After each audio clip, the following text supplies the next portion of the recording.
sore juga teh. Oke, gimana kabarnya hari ini? Alhamdulillah baik teh. Alhamdulillah baik. Gimana tadi perjalanannya menuju ke sini? Apakah ada kendala? Alhamdulillah lancar teh. Alhamdulillah lancar. Sebelumnya sesuai dengan jadwal yang telah kita sepakati, Bu, hari ini kita akan melakukan study counseling. Nah, sebelumnya juga saya sudah menerima intake form yang sudah tes antisi dan di intake form itu diisi bahwa Teh Santi itu sebelumnya pernah mengikuti study counseling ya? Boleh saya tahu berapa sesi gitu waktu itu ikut study counseling? Waktu itu teh 3 sesi teh. 3 sesi. Iya. Sama konselornya dari sini. Iya. Oke. Masalah yang diselesaikan atau yang dibahas pada saat itu apakah sama dengan masalah yang akan kita bahas kali ini? Waktu itu teh masalah yang pembulian di waktu di SMK teh. Membuat kasus bullying ya kalau gitu. Oke, sebelumnya mungkin karena udah kenal, satu juga udah tahu mungkinnya kontak konselingnya.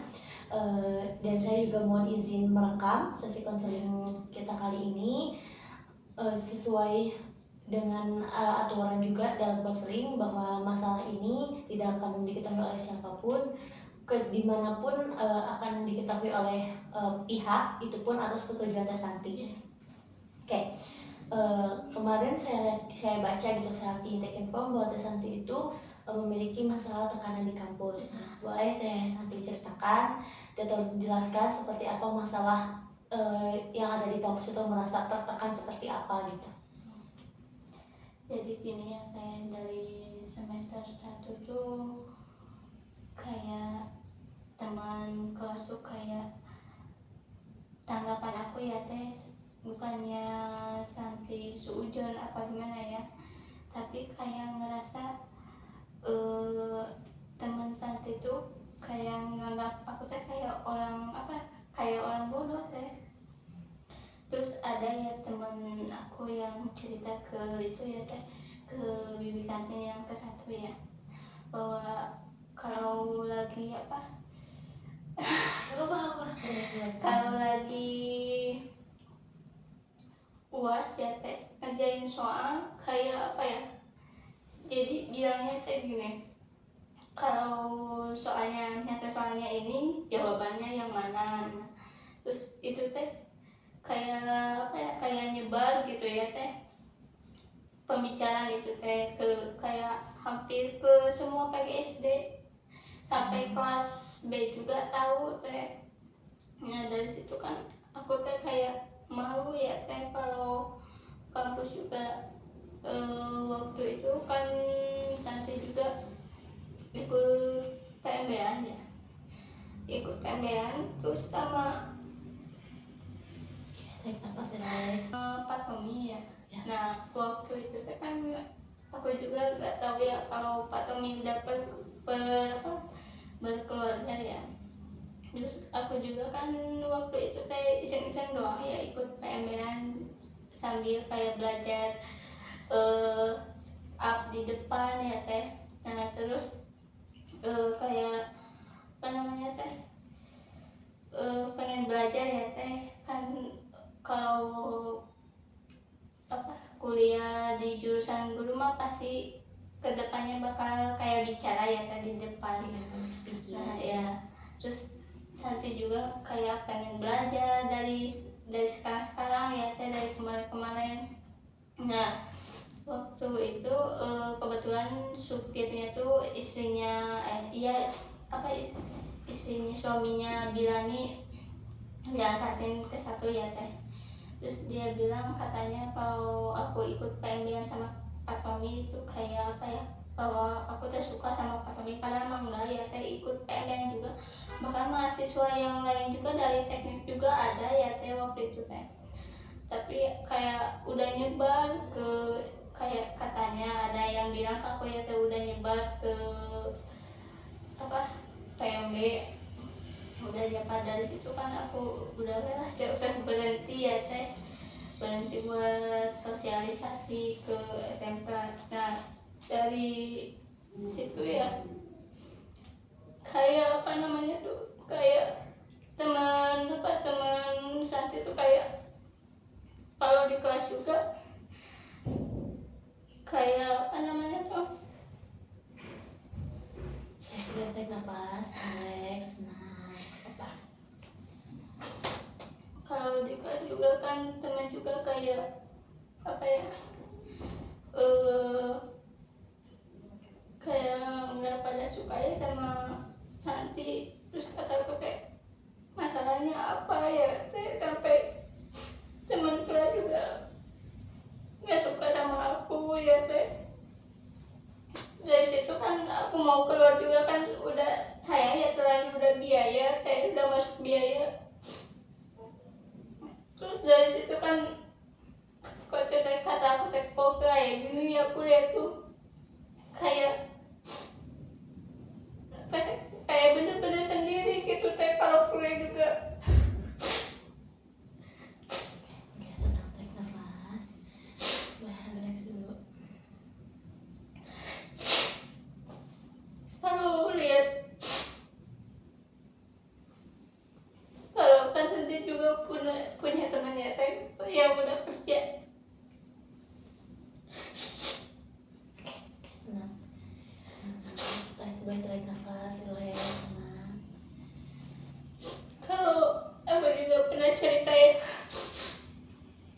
pernah bilang gini, kamu mah enaknya udah kerja, kata aku teh, dapat gaji, kata aku teh. Sedangkan aku teh kuliah juga nggak apa namanya tuh nggak digaji ya, malah apa harus bayar apa gimana ya, sayang juga ke orang tua teh. Waktu itu teh benar-benar nyesel teh saat kuliah juga. Kalau ujung-ujungnya kayak gini ya.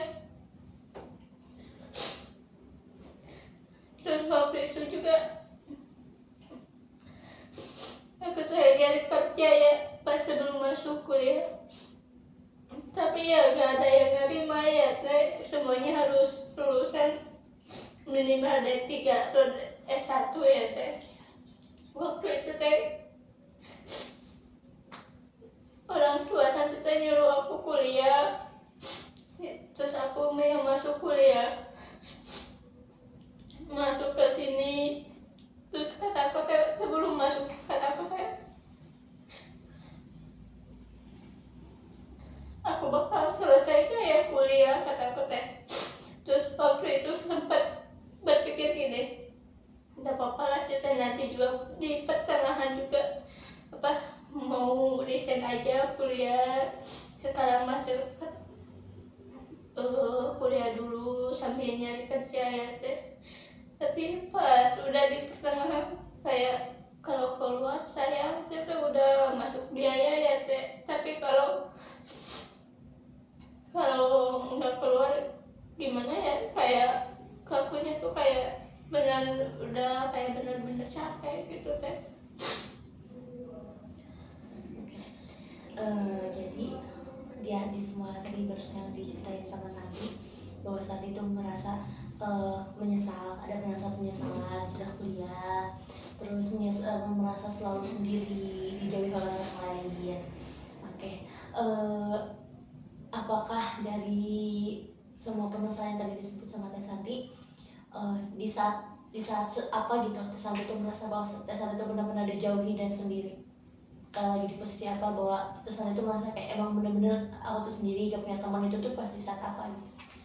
Di saat kalau aku lagi butuh ke temen aku ya teh, jadi kayak gimana ya, aku nanyain data ada tugas ya, aku nanyain ke PJ-nya tapi PJ-nya nggak jawab gitu. Terus pada akhirnya kalau waktu pengumpulan dosen nanyain ya, kok ini kenapa sampai bisa salah. Terus kata aku, Pak maaf, kata padahal aku udah nanyain ke PJ, kata aku, tapi ya PJ-nya juga nggak jawab, jadi aku ngerjain sebisa mungkin, kata aku teh.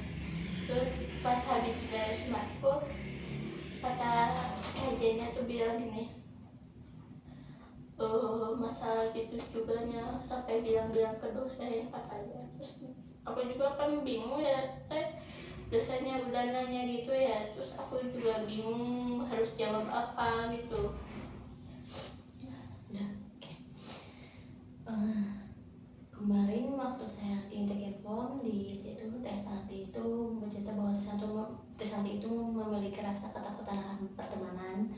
dan merasa tidak memiliki teman, jadi sulit bergaul gitu. Apakah sebelumnya Teh Santi itu udah pernah coba kayak ikut gabung atau mungkin pernah bertanya kepada teman mungkin di kelas bahwa apakah ada yang salah di Teh Santi atau gimana? Apakah pernah? Waktu itu kan saat itu sampai gak masuk kuliah ya teh, sampai apa sampai gak ada di kosan. Nah terus aku nginep di kosan teman Santi yang udah kerja. Terus teman juga kan nggak tahu ya masalah Santi di kampus, terus nanyain kenapa yang nggak masuk, kataku aku jawabnya libur aja, lagi libur kata. Oh ya aku kira kamu nggak masuk, enggak kata lagi libur, padahal kan saya masuk ya. Terus gak lama temen aku mau berangkat kerja, aku diam dulu di kosan teman ya teh.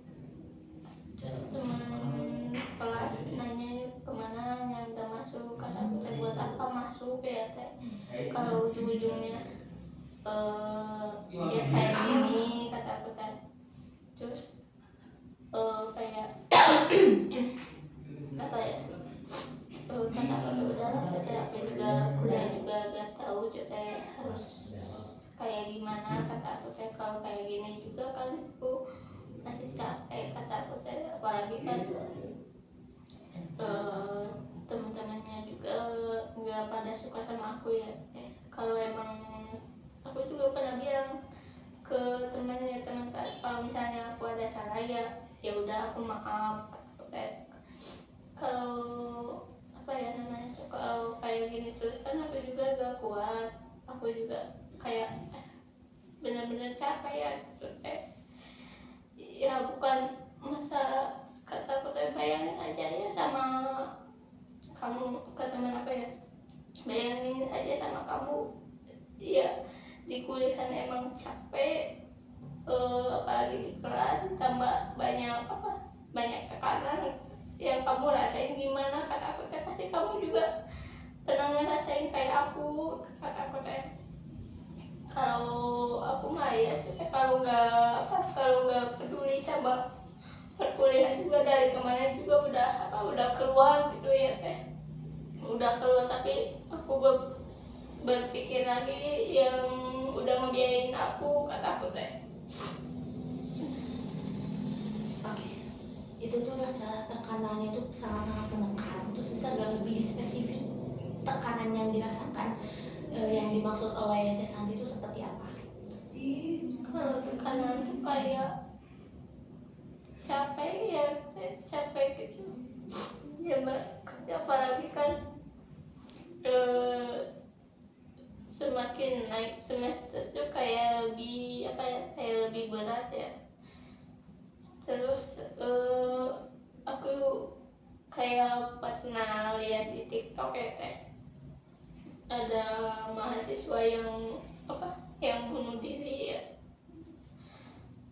Terus ya komenannya juga mereka tuh kayak harus sampai ya bunuh diri juga karena tekanan atau gimana ya. Yang aku rasain tuh kayak bener-bener capek ya gitu teh. Terus akhir sekarang juga aku juga kuliah bukan hampir sih, nggak sering nggak masuk ya. Sebenarnya kalau kuliah juga, kalau besoknya misalnya ada matkul ya teh, kayak males aja ke kampus atau gimana ya. Oke, sebelum lanjut lagi saya ingin bertanya kepada Teh Santi, kalau misalkan dalam hitungan skala 0 sampai 10, tingkat terasa tertekannya itu berada di angka berapa? Angka berapa? 1. Dari 0 sampai 10 dari apa? Berarti sangat bisa dibilang cukup sangat ringan, jadi nggak terlalu tertekan. Oke. Untuk tekanan di kampusnya. Oke, kalau dalam merasa kesepian nih, sebelumnya apakah Teh Santi punya teman dekat atau biasa yang untuk Teh Santi berbagi cerita, atau memang benar-benar Teh Santi itu memendam semua masalah itu sendiri tanpa ada sosok seorang teman, atau mungkin ya kalau sudah memiliki pasangan-pasangan yang eh, bisa menjadi pendengar Teh Santi di kala Teh Santi sedang lelah atau mungkin sedang membutuhkan seseorang sebagai pendengar. Kalau buat teman yang di kampus gak ada ya teh. Cuman kalau buat pasangan sih apa ya namanya, aku nggak berani cerita ke dia ya teh. Tapi takutnya tuh kayak apa ya, eh bukan takut sih, kayak lebih ke privasi ya kalau masalah kuliah mah ya teh. Takutnya kan dia juga kan kerja ya, kalau aku cerita takutnya dianya tuh malah apa ya, malah kayak aku mah nggak mau dia tuh kayak kepikiran gitu teh.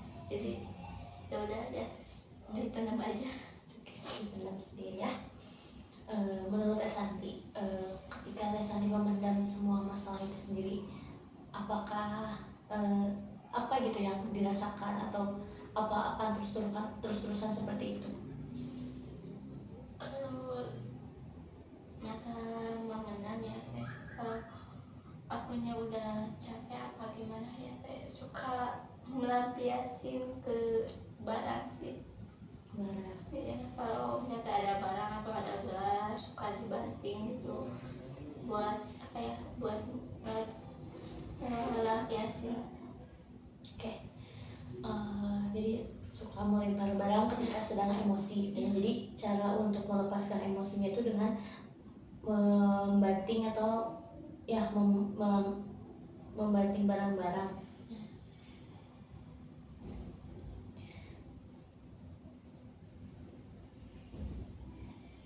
Oke, sekarang boleh sambil tarik nafas, keluarin lagi, boleh duduk lebih nyaman lagi, lebih rileks, lebih tenang. Oke, kita lanjut. Tadi sampai cara melepaskan emosi. Selain dilampiaskan ke barang-barang, apakah ada hal lain yang dilakukan oleh Teh Santi ketika Teh Santi sedang merasa tertekan? Kalau lagi tertekan, kalau nggak apa ya, nggak melapisin ke barang, suka apa ya teh, suka pergi keluar buat kayak nenangin gitu ya teh, buat apa ya, kayak ke teman kerja ya, kalau teman kerjanya lagi libur suka main yuk kemana kata teh, kayak nongkrong gimana ya, buat itu aja sih. Oke. Oke, kita balik balik ke masalah Teh Santi. Apakah Teh Santi sebelumnya gitu pernah mengalami hal yang sama kah? Atau mungkin dari masa SD, SMP ke SMK itu dalam siklus pertemanan ya baik-baik saja atau tidak?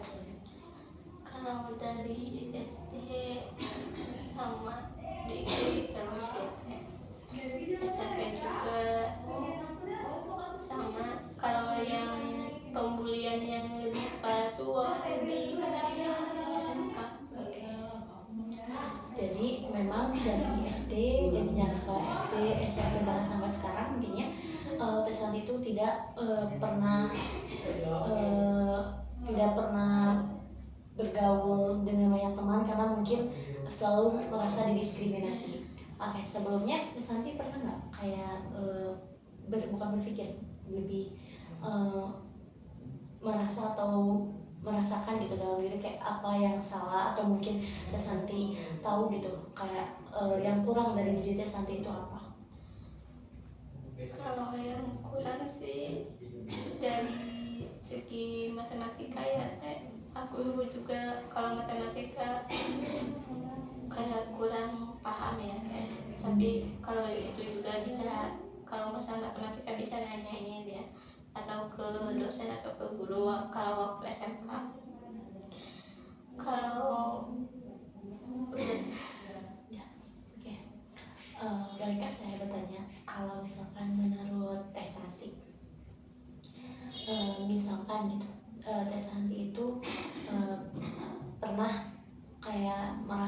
pernah melakukan untuk agar diterima oleh lingkungan, akan tetapi ada nggak kayak lingkungan itu menolak, atau misalkan seperti apa, kayak misalkan di Tesantri itu berusaha buat bergaul, buat mencari teman, untuk sambil juga mungkin bertanyakan kayak apa salah saya sehingga saya merasa didiskriminasi. Apakah Tesantri juga pernah berpikir bahwa yang sebenarnya ada yang bermasalah itu di dalam diri Tesantri, bukan orang lain? Pernah nggak merasa seperti itu? Nah, oke. Kalau misalnya pernah, apa yang Tesantri rasakan bahwa Tesantri itu bermasalah? Apa yang ada yang bermasalah itu apa di dalam diri Tesantri itu? Jadi waktu SMK ya teh, aku juga sempat ikut gabung ya. Terus teman yang di SMK juga, aku mah udah penuh temennya.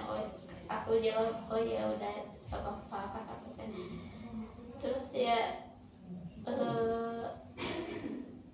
apa ya, suka bukan dari kalau sekolah ya, saya dari SD sampai sekarang juga suka sendiri kalau di sekolah. Kalau misalnya kalau lagi di luar sekolah mah suka ada teman.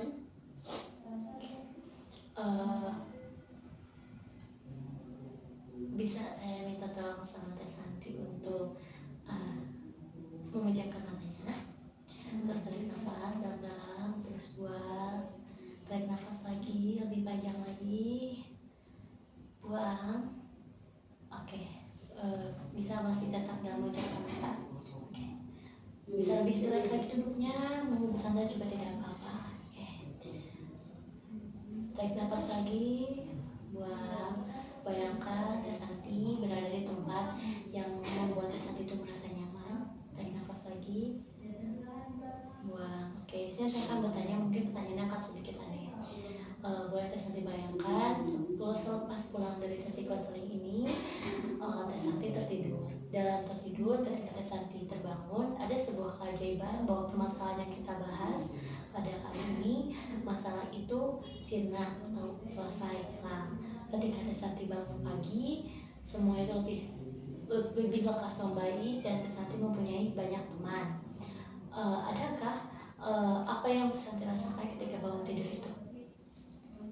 Kayak lebih, kalau tidur kayak lebih apa namanya tuh, kayak lebih ke kita itu tenang ya, kayak gak ada apa ya, kayak gak ada beban ketika kalau udah bangun ya teh. Kayak semua masalah tuh ada, suka muncul ya teh, tapi ya apa namanya, susah. Jadi gimana ya,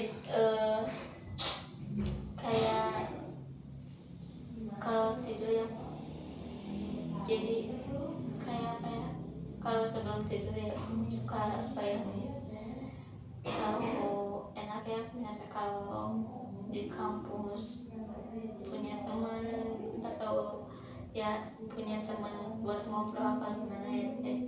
Tapi pas ketika bangun apa, melakukan kegiatan aktivitasnya seperti kuliah apa gimana, kayak yang dibayang sama aku tuh kayak bener-bener gak jadi kenyataan gitu. Oke, tadi kan saya minta tolong Tesantri bayangkan bahwa Tesantri sedang pulang dari sini, Tesantri tertidur, terus dalam tidur tersebut ada sebuah keajaiban bahwa masalah yang kita bahas hari ini, masalah itu selesai. Nah, ketika pas besokan paginya, ketika Tesantri bangun, Tesantri itu bisa mencapai apa yang Tesantri inginkan, seperti mempunyai banyak teman. Nah, ketika itu tercapai, ketika bangun pagi, terus Tesantri memiliki banyak teman, apa yang Tesantri rasakan pas bangun pagi itu teh? Yang saya rasakan ya, yang keinginan aku yang memiliki punya teman ya sangat kayak senang ya teh, bisa apa, kalau ada apa-apa juga bisa cerita ya. semoga aja. Sebelumnya dalam pikiran Teh Santi gitu ya, bahkan Teh Santi merasa ketakutan kan akan pertemanan. Apa yang Teh Santi bayangkan dalam ketika ingin bergaul dengan orang atau mungkin ingin memiliki pertemanan dengan orang lain, ketakutan apa yang muncul Teh? Bisa dijelaskan ketakutannya seperti apa gitu ya? Yang dibayangkan itu seperti apa ketika Teh Santi merasa takut dalam pertemanan itu? Kalau ketakutan dalam pertemanan tuh kayak takut tuh kayak apa ya, kayak takut dibully apa gimana ya teh. Kalau dalam apa ya, dalam namanya kayak dalamnya saya setiap kalau misalnya ada masalah, kalau cerita ke teman, takutnya dia tuh kayak bilang masalah gitu juga harus cerita. Nah kayak takut kayak gitu. Takut untuk mengungkapkan ya, Iya. apa yang dirasakan pada seorang teman. Oke. Jadi sebenarnya yang setelah saya analisis bahwa Teh Santi itu memiliki rasa trauma pertemanan mungkin ya.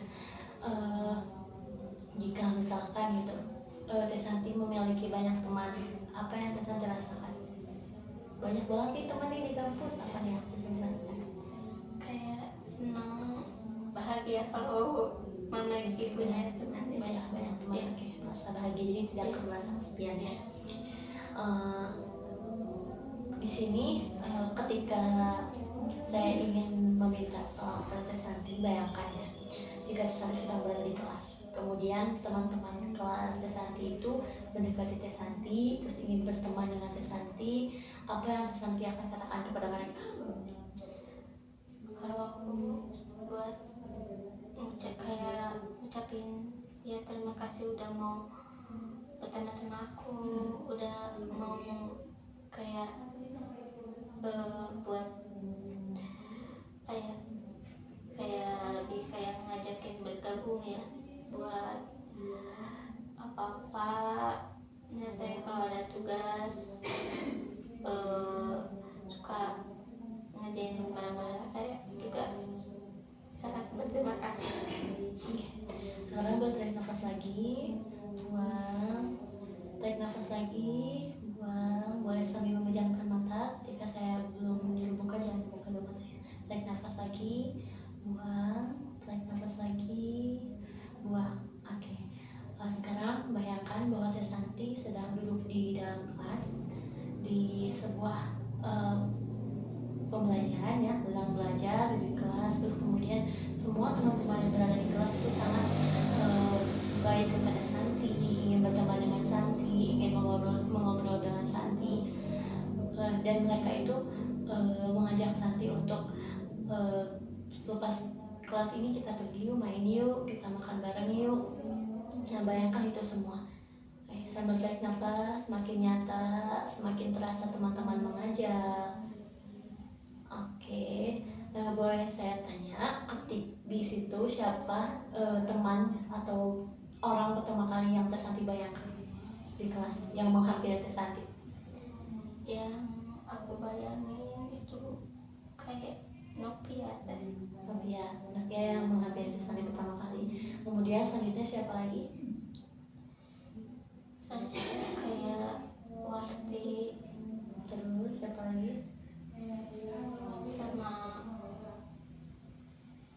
Dewi. Oke.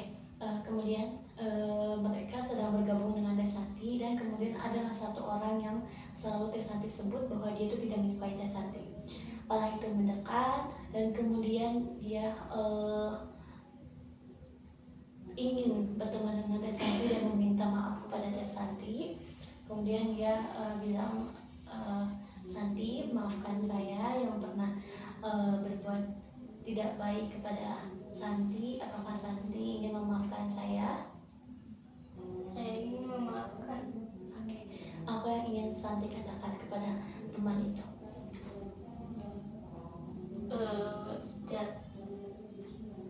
Setiap manusia juga kan pasti punya kesalahan ya, punya hilaf. Sebagai kita manusia harus saling memaafkan. Oke, maafkan. Jadi Santi menerima permintaan maafnya dan kemudian menerima pertemanan itu. Oke, coba tarik nafas dalam. Boleh dibuka matanya lebih luas lagi. Oke.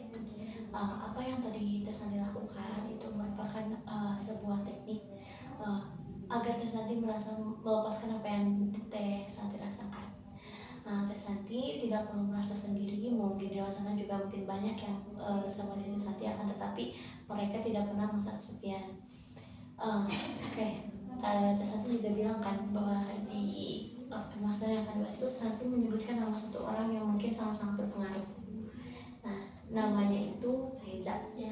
Boleh ceritakan awal mula hubungan Santi sama Taiza itu seperti apa? Terus kemudian mengapa Taiza seperti itu kepada Santi? Kalau Taiza ya teh, aku juga kan pada kurang baik apa ya sama dia. Kalau setiap dia ada tugas suka minta tolong ke saya juga kan, saya juga suka bantuin ya. Nah di saat kerkong, di saat satu kelompok sama Taiza ya teh kan, itu kayak bikin ekosistem ya, itu harus kayak udunan ya. Terus waktu itu kan aku gak bawa uang ya teh, karena terburu-buru. Terus aku bilang ke Taiza, ya besok aja ya, kata aku teh kan lagi gak pegang uang, kata aku teh. Kata Taiza, aku harus sekarang ya uangnya.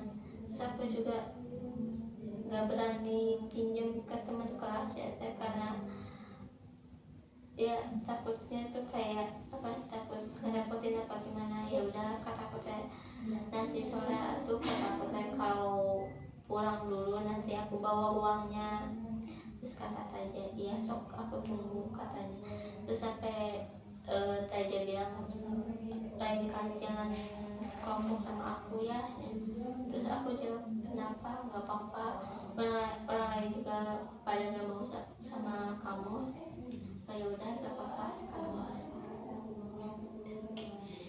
Oke, selepas dari itu semua ya, dari masalah itu mungkin saya menyarankan kepada Santi bahwa Santi tidak perlu memikirkan orang lain, tidak perlu memikirkan omongan orang lain, ataupun merasa ingin banyak teman, karena meskipun kita sendiri juga kan ada Allah yang selalu bersamai, terus juga masih ada orang terdekat kan yang selalu bareng sama Santi. Jadi Santi tidak perlu merasa khawatir akan masalah pertemanan di kampus. Mungkin dunia di kampus itu tidak seberapa dengan dunia kerja di luar. Anggap saja ini sebagai ujian dari Allah untuk menaikkan derajat Santi, keluarga Santi, gitu. Oke. Dari skala 0 sampai 10, setelah Santi mengeluarkan semua Santi, ada di skala berapa? Ada di skala 3. Di skala 3. Mungkin sesi 1 cukup sekian, kita akan di sesi 2. Nah, sebelumnya saya akan memberikan tugas kepada Santi untuk setiap Santi bangun tidur, Santi itu melihat cermin, ada cermin, terus mengatakan bahwa Santi baik, Santi kuat, dan Santi berani sendiri kemanapun. Ingat, seekor elang berani terbang sendirian, nggak seperti bebek yang berbondong-bondong. Jadilah seperti elang yang berani terbang sendirian. Jadi tugasnya setiap bangun tidur dan sebelum tidur rasakan bahwa Santi, aku baik, aku cantik, aku banyak teman, attitudeku baik. Seperti itu yang penting. Santi tidak melukai orang lain, tidak menyakiti orang lain, biarkan orang lain berlaku apapun kepada Santi. Semoga apapun yang mereka lakukan selalu dimaafkan oleh Allah, Santi juga selalu memaafkan agar menjadi pahala juga ya untuk Santinya. Oke. Mungkin cuma sekian sesi 1-nya. Kita akan lanjut lagi di sesi 2 berikutnya. Saya ucapkan terima kasih dalam mengikuti sesi konseling ini secara sukarela dan terbuka. Semoga Santi sehat selalu dan kita bisa bertemu di pertemuan berikutnya.